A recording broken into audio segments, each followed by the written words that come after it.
Alors, la news incompréhensible du jour, c'est Fernando Alonso qui est autorisé à rouler lors des essais jeunes pilotes à Abu Dhabi. Là, c'est quand même extraordinaire. La FIA a donné son aval concernant la présence d'Alonso à la séance d'essai pour jeunes pilotes après le Grand Prix d'Abu Dhabi.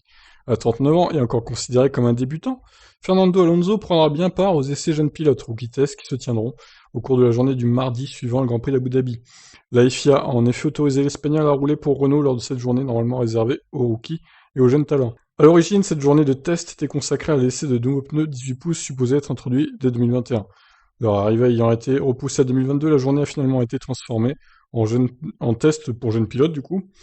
Si Alonso était pressenti pour prendre part à cette journée de roulage, sa participation n'était jusqu'alors pas garantie, de nombreuses écuries ayant exprimé leur réserve. Le règlement stipule bien qu'il est possible pour une écurie d'aligner un autre pilote d'essai qui n'a pas couru depuis plus de 2 ans, mais à condition qu'il succède à un pilote titulaire en cours de saison, ce qui n'est nullement le cas d'Alonso. Le directeur de l'écurie McLaren, Andreas Seidel, s'était par ailleurs fendu d'un commentaire à Imola. Fernando est un grand pilote avec un beau palmarès. Je ne vois pas en quoi il peut être labellisé simple jeune pilote. Ce mercredi, la FIA a pourtant tranché. La journée d'essai sera ouverte aux pilotes qui n'ont pas pris part à la saison 2020 et Alonso sera logiquement autorisé à rouler.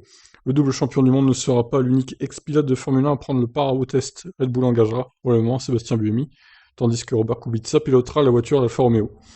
Les écuries sont par ailleurs autorisées à aligner 2 voitures.